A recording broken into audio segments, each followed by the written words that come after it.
Welcome to Life, Lessons, and Legacy, the podcast where we delve into the stories that shape our lives and the lessons we carry forward. I'm your host, Cedric D. Nelson, and I'm excited to embark on this journey of discovery, growth, and inspiration with you. Each episode will explore the triumphs, challenges, and pivotal moments that define who we are and who we aspire to be. From personal stories to enlightening conversations with guests from all walks of life, we'll uncover the wisdom, insights, and perspectives that illuminate the path to a meaningful existence. Whether you're seeking motivation, guidance, or simply a moment of reflection, Life, Lessons, and Legacy is here to accompany you on your quest for fulfillment and purpose. So sit back, open your mind, and let's embark on this transformative journey together.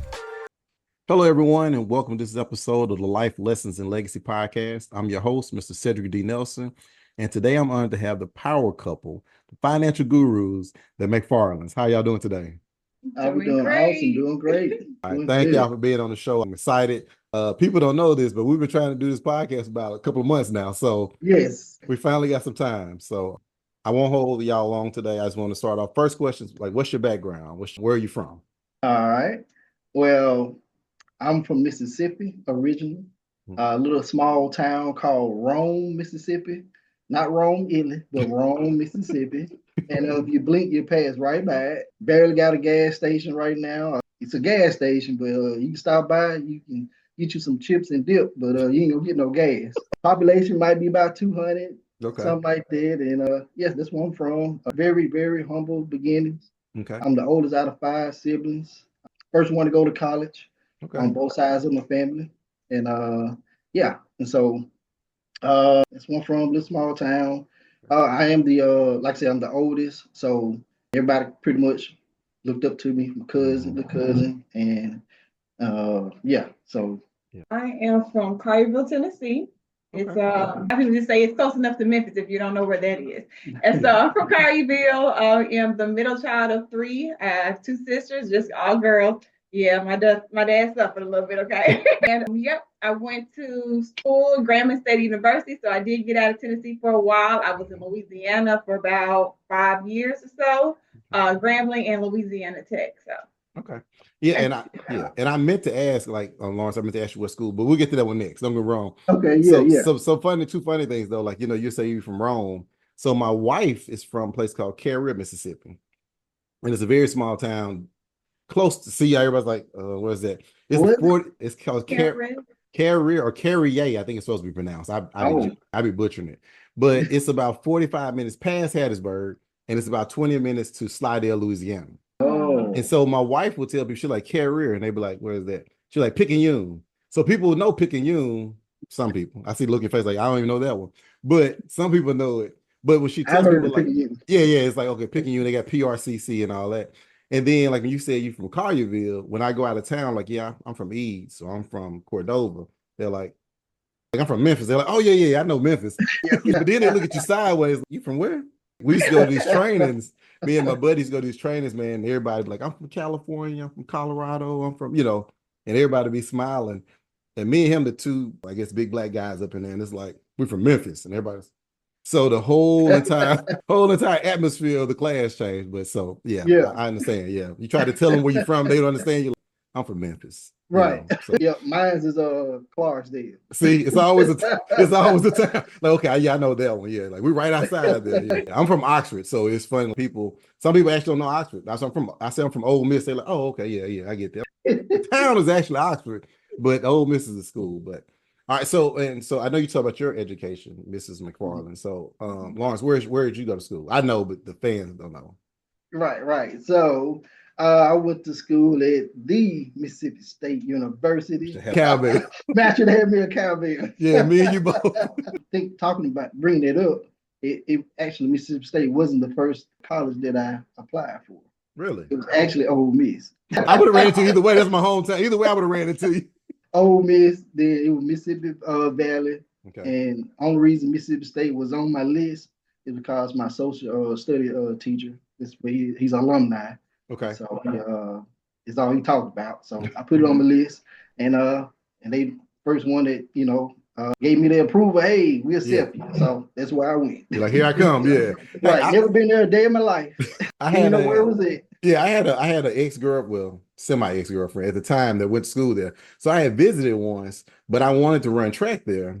So again, I didn't want to go to Ole Miss because I'm from Oxford, so I would have failed. My family would have been like, "Hey, take me to the store," or I wouldn't have been a good student. I struggled at Mississippi State trying to just stay at the gym playing basketball every day. So I can only That's where imagine we met. yeah, exactly. We met each other in the gym. Hey, I tell people this story and we'll keep going. There was a guy named Ed. He was a Kappa. I never think his last The name. Ed, No, he was a big guy, Big Ed. big man. What is his name? I can't think of his last name. But it might be Ed Wright. I'm not sure. But anyway, I was always in the gym. Like, we made each other. Like when I got out of class, or when I ran track, when I got out of practice, I might have lost every track practice race that day. But I'm coming to the gym to be somebody. I'm gonna win something today. So I would be in the gym from the time I left the cafeteria at 5:30 until they shut down at 11 or 12. Yes, sir. Yes, sir. Just living in there. So he pulled me to the side one day. He was like, it was I ran track in my sophomore year. My junior year, he was like, hey man, what you majoring in? I was thinking to myself, sociology. I can't even remember what I majored in. I was just there, happy to be out of town, And he was like, when do you study? And I was like, what you mean? I don't study. He was like, yeah, you won't be here long. So it helped me get myself together to actually start studying, realizing that I was actually a student, actually there for more than just playing basketball every day. Same here. Same here. I changed my major. When I first got there, it was electrical. No, it was computer engineering. Okay. And stayed in the Sanderson City too much. Yeah, me too. So my first year grades were like, I had a 0.62. That's what I tell people all the time. I tell my kids, they like, what? I was like, yeah, 0.62. I said, they call me and they were like, I know you from the projects, and if you don't want to go back to the projects, you probably need to start studying. 0.62, yeah. So yeah.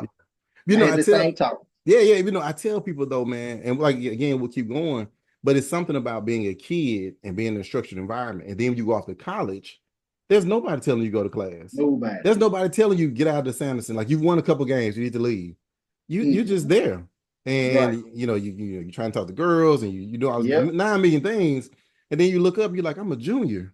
I'm gonna have to get out of here soon, and I got a 2.5 GPA right now. So oh yeah, took me 7 years to get my GPA up. Took me too. I like I said, I wanted to run track, so the coach, I kind of talked to Coach Allison. He's passed us then, but I talked to him, and I was like, I'm going to walk on. He's like, yeah, you can't walk on them grades. So he started kind of guiding me, helping me. Really, really great man. I'm really thankful for him giving me an opportunity. Right. But yeah, man, it takes a while. I tell people, oh, I've been there 4 or 5 years. I'm like, that's about normal. It took me 5 years to get my bachelor's because the first year it really didn't count. I was just there. I just wasn't at home. So right. Yeah. So I had to switch mine to industrial technology. Okay. It was like a next level to under engineering, something like that. Okay. So I I had to make a decision if I wanted to graduate. Yeah. I was the same way. Yeah, I started off in psychology. I was like, I'm gonna be a psych major, and I think, like I said, after that first semester or two, I was like, so what they said we could do in sociology? I'm gonna be a sociology major because I just need to get out of there. So all right. So what goals do you guys have coming up? Well, before that, I was talking about your career background. What do you guys do? And tell me about the amazing company that you guys have. I see it all the time on Facebook, so tell me a little bit about it. Okay. All right. So when I graduated from Mississippi State, I started working with a company. I was an elevator company, ThyssenKrupp, first job ever. Also was in the military as well, so I was doing both of those. So I was designing, elevator parts, the parts with the buttons inside and outside haul stations. And then shortly after that, venture off into another company designing knee replacements, a company called Smith & Nephew. Okay.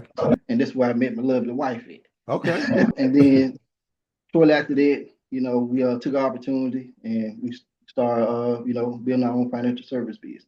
Okay.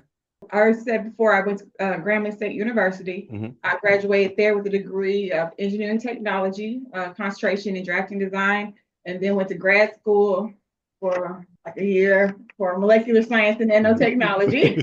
So I left there. I did not graduate for the master's. I left there, came back home, and was helping out with my parents. Okay. And then I got me a job. So I applied for a company that had a gym. I used to hoop too. Okay. Just like us. I like to work out. So I was like, you know what? I need to get a job. So I'm gonna go get a job at the gym so I can get paid to do something I was gonna do anyway, right? Right. So they finally called me back and was like, hey, I saw you applied.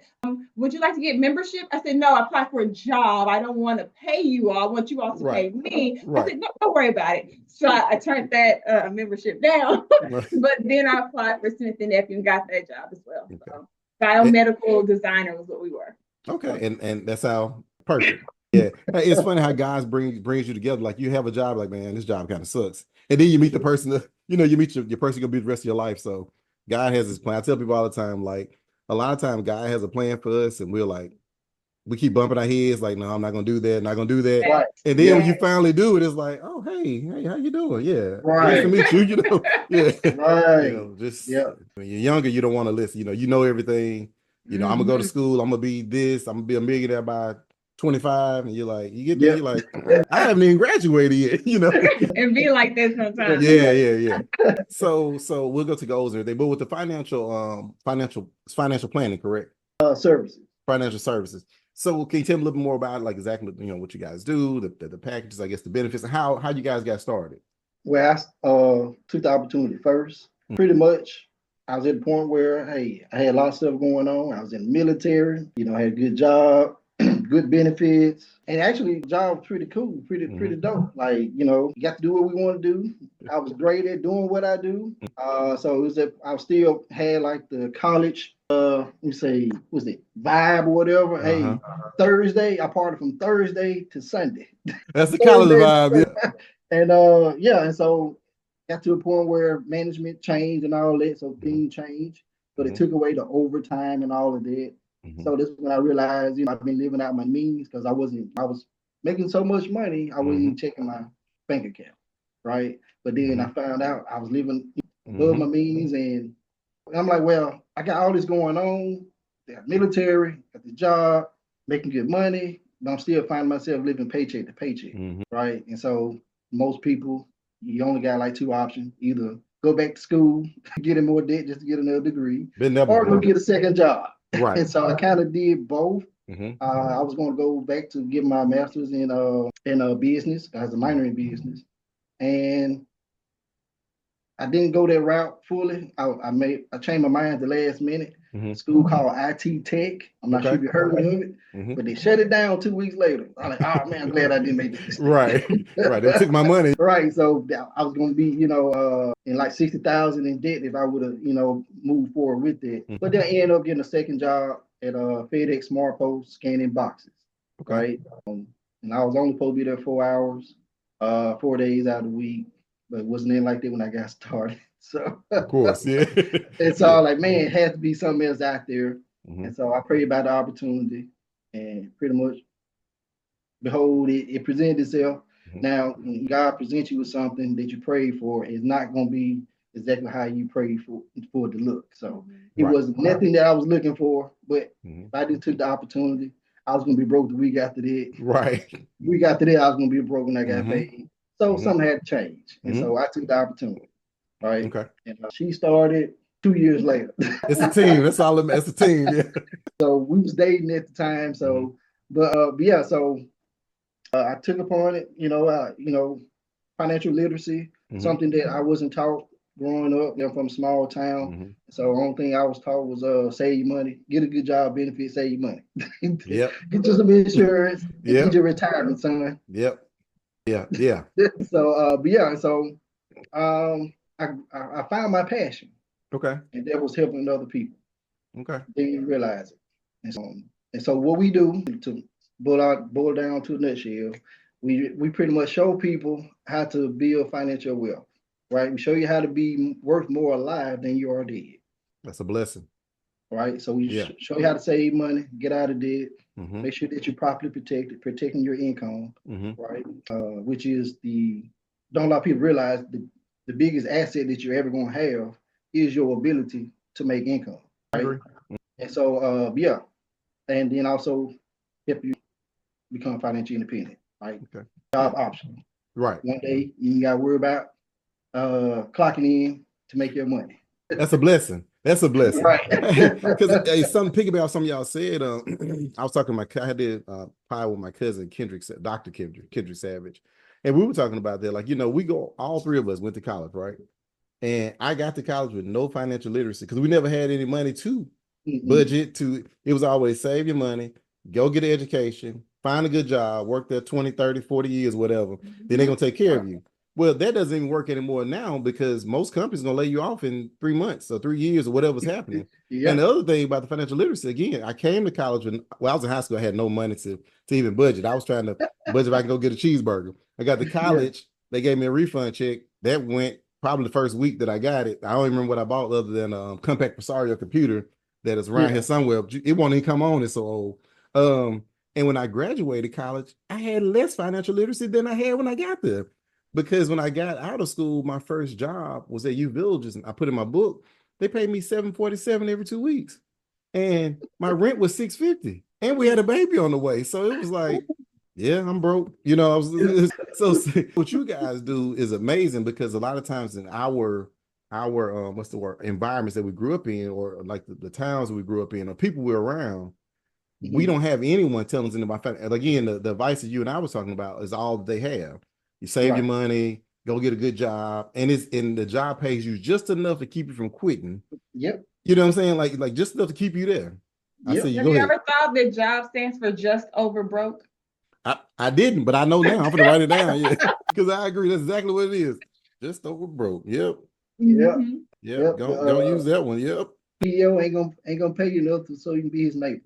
Exactly. That's a great look. Like, what you doing over here? Don't worry about it. You'll be fired the next week. Yeah. Don't worry. You won't be here tomorrow. Right. About 90 days. You won't be over here much longer.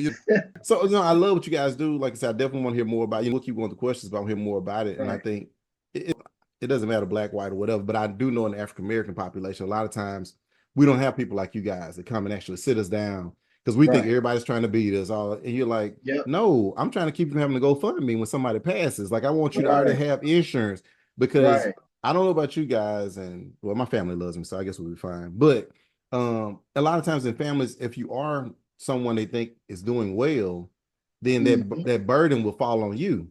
And not knowing that you guys have your own children, you have your own life, your own bills, and you're trying to help put aside this money because you want the person buried properly and you want them honored, but it's putting you in a burden because this person wasn't responsible enough to have life insurance or burial insurance at least.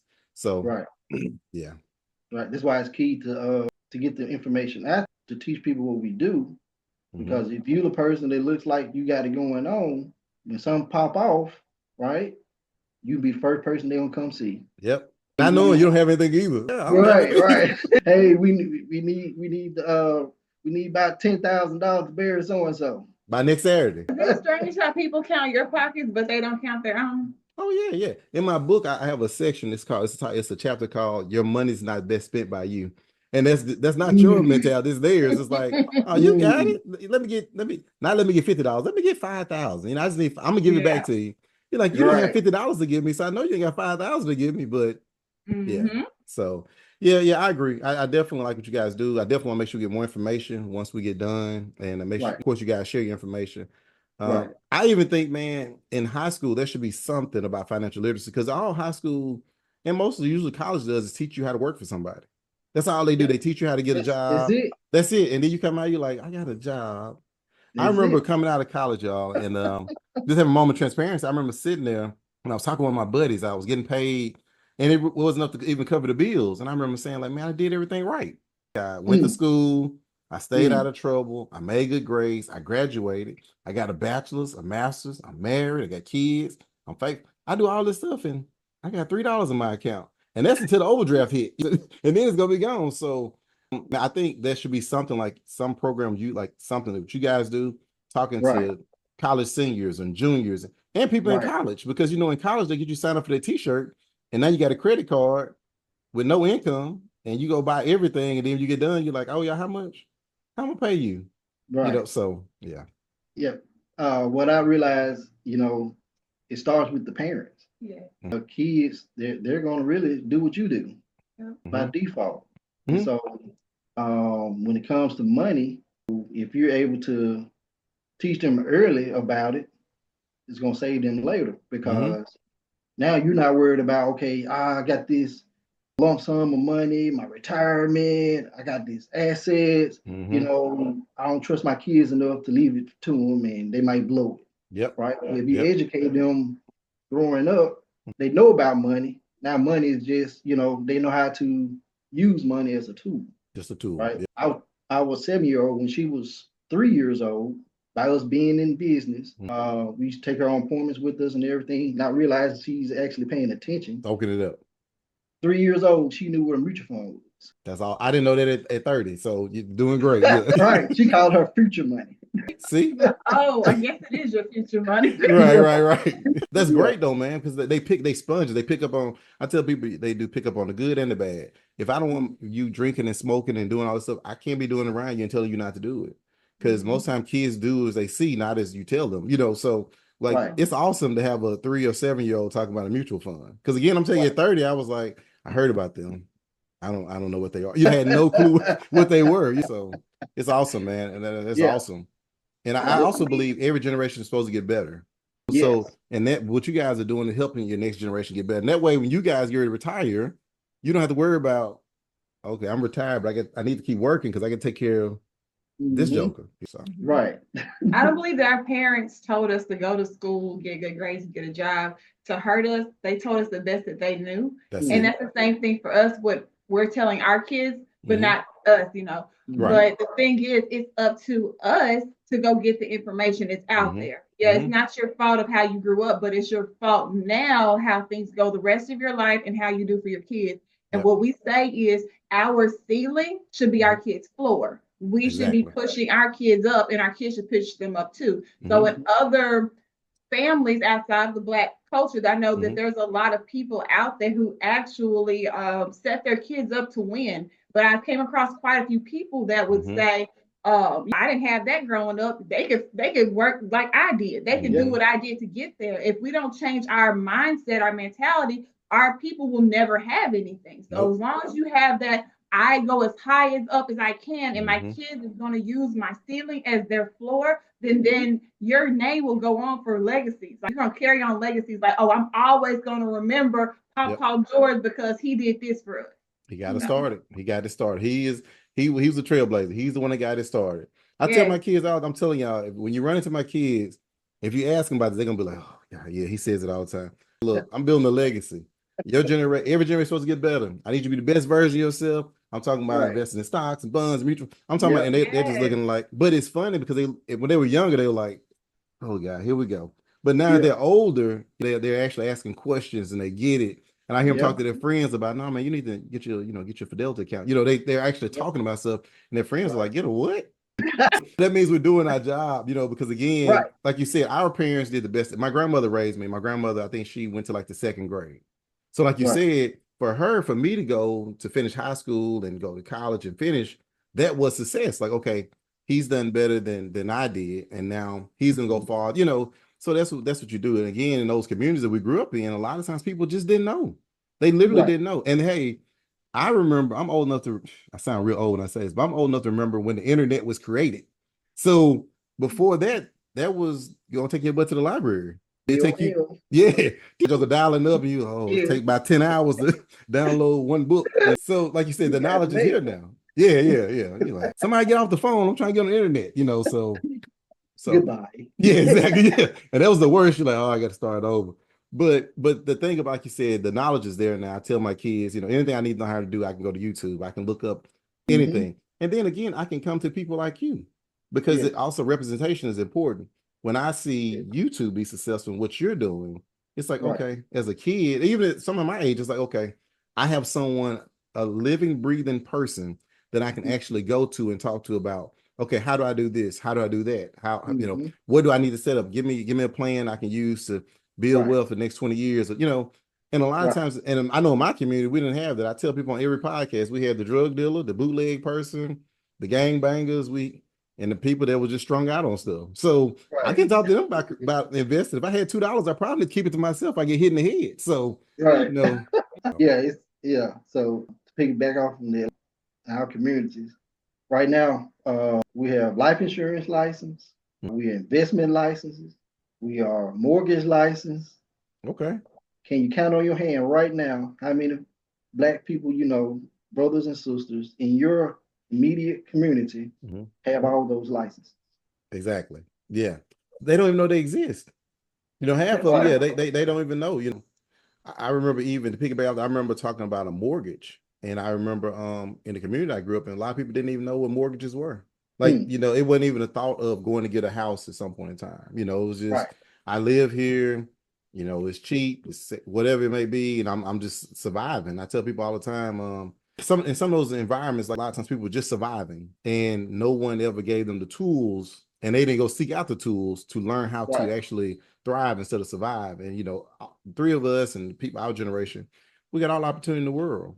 And like again, I know you guys, I know who to turn to when I need answers for this. Even what you just said about the 3 different licenses, that's impressive, because again, people will listen to this podcast and they didn't even know that existed.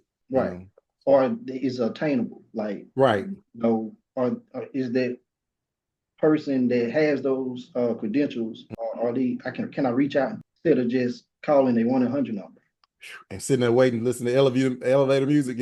Right. After 58 minutes, 58 minutes, like, oh, okay, I call them tomorrow because I can't take this anymore. Right. Because when I remember when I first got my investment license, I had a relative of mine reach out, and she was like, "Yeah, you can go work for there's a big name company, Morgan Stanley, big investment companies." Yeah. I looked it up, and I'm like, well, the average client need to have at least 250,000 for them need to really want to deal with them. Right.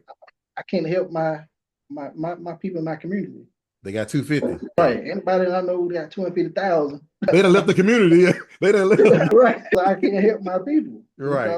I'm good where I'm at. Yeah. And like I say, I tell people all the time, that's where your blessings come from too. I think for both of y'all and for all of us, by helping others is how you end up getting your blessings, because like again, we don't know many people got 250,000, right? But we know people that got $250 or $2,500. And we can take their 250 and make it be 2,500 at some point in time. Let them see the bigger picture. Like, look, I tell people all the time, we live in a microwave society where everybody wants it like right now. But with you guys sitting down and talking, I'm like, look, 5 years are gonna pass anyway, right?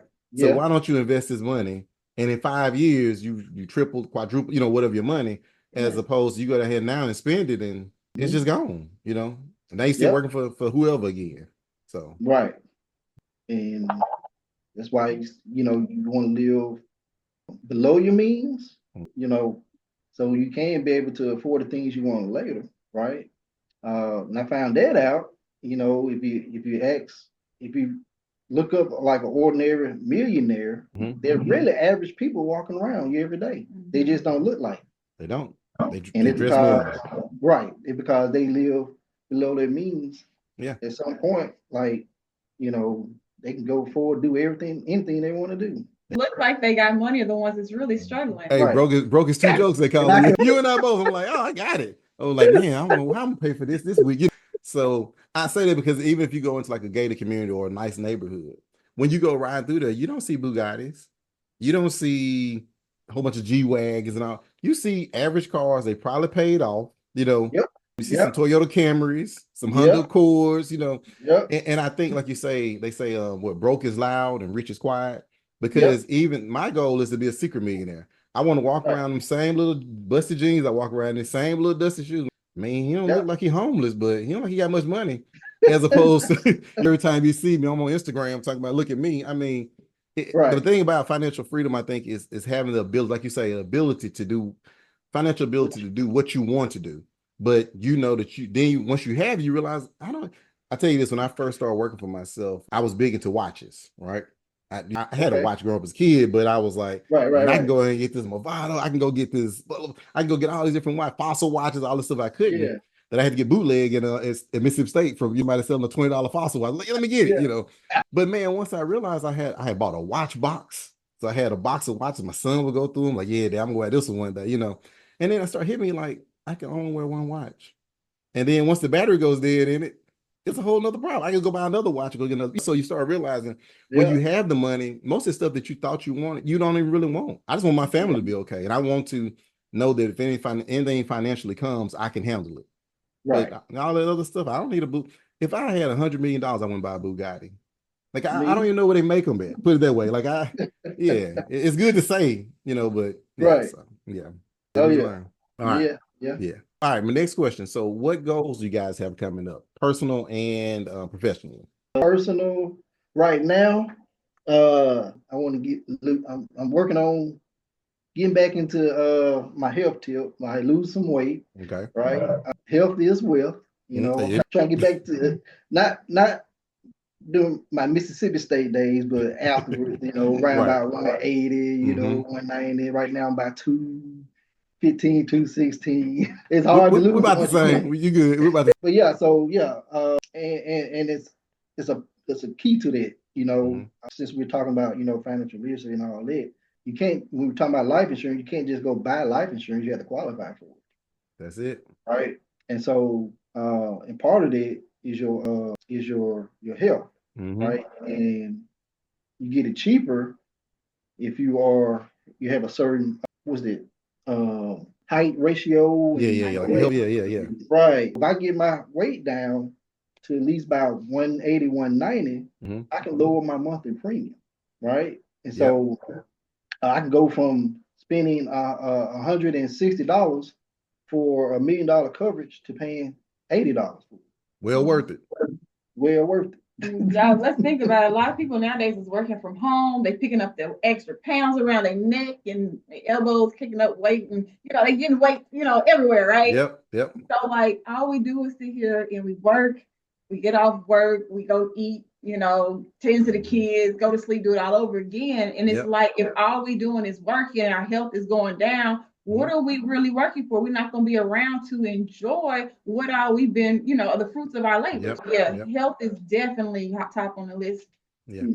Yeah, and I agree with the health. I know you guys from with your professional goals too, but so when I was in college, I was I was athletic. I was an athlete. I was like you didn't think twice about it. You just I tell my son like just running is like just take off. Now I'm like this gonna hurt.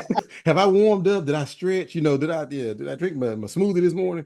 But like you said, it's something. So I've learned not to I work out, like I walk a couple of miles every day on the weekends. I lift weights. I have a buddy from high school that's like a gym nut. He's in there trying to lift every weight. I'm like, look, buddy, hey, no more competing. I'm not competing in the competitions. I don't have a track meet tomorrow. I'm not trying to fight nobody the next day. So but I do work out. I try to work out religiously because, like you say, your health is your wealth. Because I can be a millionaire, but if I can't walk from from the couch to the front door, it doesn't do me any good. So I have learned to try to eat better too, because when you're younger, you eat whatever. Like, it's a machine. You throw it in, it burns it off, you're good. When I was in college, we would order pizza. And the question was like, how many do you want? It wasn't how many slices. It's like, how many boxes of pizza do you want for yourself? And you just eat it all, go play basketball, go do whatever. Yeah. You go to sleep at night. Now I'm at an age where if I eat pizza after 8 o'clock, I might as well stay up because I'm gonna have acid reflux all night. I'm gonna be sitting up. It's gonna be terrible. I'm over there eating Tums like Tic Tacs, like, man, give me some Tums. So you're bloated. Yeah, and I'm like, I wake up next morning like, man, I'm tired. So you say this thing, I guess as we get older, I try to tell the younger generation, like, take care of your temple now, because as you get older, that stuff starts catching up with you. You can't eat the same. You have to actually rest. My wife says to me about drinking water. She's like, you drinking water today?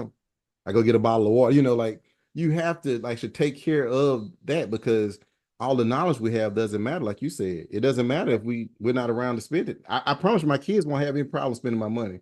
So I want to spend something myself. So yeah, I agree. All right. What about professionally? What professional goals you guys have? Professional, hey, we're trying to, help as many families as possible, educate them on their financing. And then of course our communities are underserved. So help more people in the community and grow our net worth to about at least 3 million. Yeah. What we learned is that when we take the attention off of us and we help more people, by default, we get what we want. And so like when you just our first death claim that we paid was for a child right. And so when you have things like, okay, it don't matter how old you are, everybody needs what we have. And you just have that mindset like, okay, well, I refuse to be giving out any of the people that are my close circle of $10 to a fish plate. I'm not trying to give out no fish plate. You know what I do? I'm not trying to give out fish plates. I'm trying to make sure I cut you a fat check at the end of it, where you're not up there struggling trying to figure out how you're gonna make ends meet. And let's be honest, if you work a 9 to 5 and you lost a very close family member, let's say your mom, whatever, and they tell you only get 2 days off of work, are you gonna be okay? Not at all. If you really took the time that you needed off, do you think they would fire you? 100%. Right. Okay, Yeah. so you probably need to get some things in order. So, you know, my mindset's a little different. And as well as investments as well. We have people that are not retired. People think that retirement is a certain age, and it's not. And they keep moving the retirement age, the age that they say, but it's not the age. It's the amount of money that you invest in what you have saved up, right? Yep. And so we're making sure you ain't got to wait till 80 to retire. When you don't even know you're retired. You just, yeah. There you go. Yeah. With that being said, we all have the same 24 hours, right? We can't help everybody, right? In those same 24 hours. And so our goal is to, you know, train and have us at least 1,000 or more people licensed to do what we do. Okay. That's awesome. Right? Yeah. Yeah. And that's so awesome. They're doing the same thing, had the same opportunity. You know, hey, they can build their network to 3 million, whatever the case may be, because we're able to do that. We're growing our team. We want as many people on our team that is ethical and they want to do the right thing as well. And we don't want people that are depending on us to make money. We train them up so they can go get it themselves. You'd be upset if you had to wait on us every time you had to go make some money, right? I need some money and I can't go feed my kids. So we want to make sure that we supply you what you need to go eat. So we feel like everybody should be able to eat. So they can call you every day, huh? Say, hey man, look, I ain't get paid. You pay yourself. You pay your own. So that's our goal. We have a system in place to where, hey, you can do this remotely. Even better. Like you don't have to be at home. Behind a lot of people say, oh, work from home job. Yeah, you got a job still. You got to be behind that camera, you know. Yep. Can I curse? Hey, let it ride. Yeah. Ass in chair, ass in seat. Right. Camera on. And you still got to ask, go. Yeah. Because, you know, some of y'all said earlier, like I said, when somebody passes, you know, I've lost several family members over the last few years, and their grieving process, that 2 days they give you, that 2 days, you don't even know you had the 2 days. Because, you know, when somebody close to you passes, mentally you're so gone that honestly, a couple of years later, you're still not yourself. You know, and like you said, having the financial freedom that you guys provide with the insurance policies and things of that nature, rather than you said, okay, I got paid Friday, I can make it 2 weeks. You say it's very sad what happened and tragic happened to my family member, my loved one.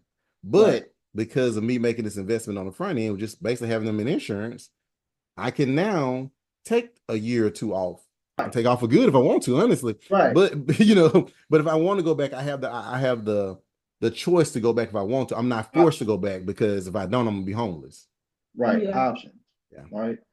I'm not sure how many spiritual followers y'all have with your podcast, but another thing that we have as far as our goals, when our business started really taking off, we linked arms and we decided that we were going to be consistent. We did our devotions, we praying together, all that good stuff. When you are in a marriage, it's very helpful and healthy whenever y'all are on the same page and y'all can talk. You know, like that pillow talking. Like, I had a hard day. This is what's going on. Like, y'all need that time. But if you're on the different page with your finances, it's gonna be like you running in quicksand. Y'all have to be on the same page. And there's a lot of people that don't know how much their spouse makes. They don't know how much they're throwing back. They secretly still buying stuff off of Amazon, and the package are kind of going to the back, like, you know, or in the trunk. So it does help to be on the same, you know, page with all of that. It does. We would not be where we at if we weren't on the same page.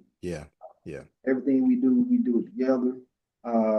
We got joint accounts. She has her own account. I still have my own account. I know how much she have in hers. She know how much I have in mine. It doesn't matter. We're in it together. And I mean, we do this as a team. And what we do, we educate people on doing the same thing. Hey, this is what we did. You should all do it as well, especially if you're married. Yeah. So if I decide to buy him a gift and it came from my joint account, he'd be like, "Oh, what you done bought?" Right. I can't surprise him. Right. So I don't really spend a lot from out of that account, but when Right. I do, you Yeah. have that option. Right. Because you can do some amazing things together. Man, that's the whole. I tell people that's the purpose of marriage. Like, what is Right. use of me getting married and here we are? Well, I'm broke, but you got to get $5,000 in your account over here, you know, because I done paid every bill known to man. You're over here like, I'm going to Hawaii tomorrow. You're like, oh, okay, well, you know, I mean, beanie weenie, right? yeah. I mean, beanie weenie tomorrow, you know. So yeah, I think that's great. And I tell people like it's part of marriage when you get to a certain point where you start realizing like we really are a team. You know, in the beginning, we talk when you first get married, you bump heads. Hey, oh yeah. You bumping heads because you know she want to do things the way she want to do them. You want to do things the way you want to do them. You're not gonna tell me what to do. I'm not gonna tell you what to do. And then they say, you know, but you get to a certain point, you realize like, you know what, it's probably easier if we just work together. And I just listen to these jokers sometimes, you know. So yeah, and what you guys doing, you're building together. That's amazing, man. I mean, it takes a lot of stress out too, because then you can have pillow talk rather than laying in the bed like, why they keep breathing? I don't know why they keep breathing. You know, they get on my nerves. Like, tell me he's having a nightmare. Yeah. Yeah, we haven't had a car note since the pandemic, like before the pandemic started. A blessing. So we had to work together with that. Okay, well, how much do you have? What's your interest on that? So we'll knock this out. I'll take this that I paid from this bill. We're gonna knock this out. Like we really had to say, look, we got to get this down. Once we do this, we'll save this up and we'll be able. And so honestly, with Smith and Nephew, we ended up putting in 2 weeks notice back in 2020, 2022. I don't know what year is that. 23.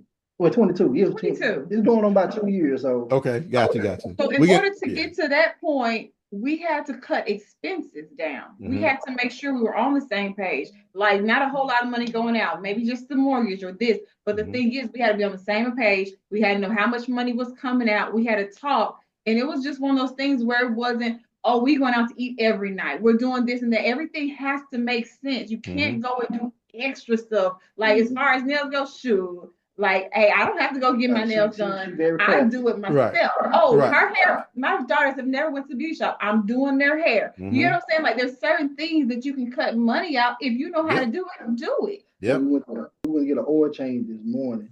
And, you know, the guy that come to the door had to do the oil change. He said, oh, yeah, it's great. We changed your oil. Everything seemed fine except for, hey, you guys look like you haven't changed your air filter since you got the vehicle. I see tree leaves and I'm like, dang, this thing really is nasty. And so I'm like, so you know when you're married, you can't put it out on your spouse. So baby, get this, I come back. I do it all the time, See, like, I would come back and get it. All right, we come back and get it done. He like, sure, okay, all right. We put it back in, you know, do the thing, I had it out. Right. You know, we can go buy it. That's me though. That's me. I can buy a filter. I can save about $5, put it in myself. I saw where they just took it from. That's me. I changed my own. I'm telling you, I'm like, no, I'm good. I showed my son last weekend. I'm gonna show you, son. Jack this joke up, take this plug out, let it drain. We done save about $50 just by us doing this ourselves. That's funny. But it works though, man. Honestly, because y'all on the same page. Like, think about it. Like, even like giving 2 weeks notice to Smith and Nephews and you're building your own brand, your own company. That doesn't happen. Well, you know, I take this back. It can happen, but what you guys have done in a couple of years, it would have took you 10 years if y'all weren't on the same page. Yes. You know, because you're pulling, you're having to pull the other person because you're like, I'm trying to do this for us, but you're still pulling them, and they're like, oh, okay, but they looking over here, Amazon, you know, Shein, Temu, whatever, you know, like, like I'm just trying to get us over to the other side. So I think that's awesome, man. Honestly, like that's how you become a power couple. Because you are a couple and you're working together. It's like, okay, this benefits us and our family. So I would be selfish to be like, well, I'm going to go spend X, Y, and Z when I know this is our common goal. And I think that's what you need in all families and all marriages. You have to have a common goal because we're not going to be here forever, you know? Right. So while you're here, you want to blaze that trail. You want to try to build something and leave a legacy because you guys as grandkids and great grandkids will know this is where it started. You know, like this is where it started for us and our family. So. Yep, definitely. We practice what we preach. So, you know, we have our own agents. We just lead by example.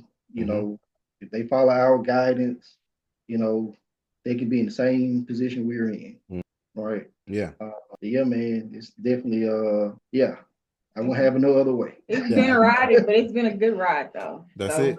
It's ups and downs in any business, but man, you just see the blessing, like how far we have came. It's been something. And then success leaves clues. In our industry, in our parent company, the most successful people are partnerships. Wow.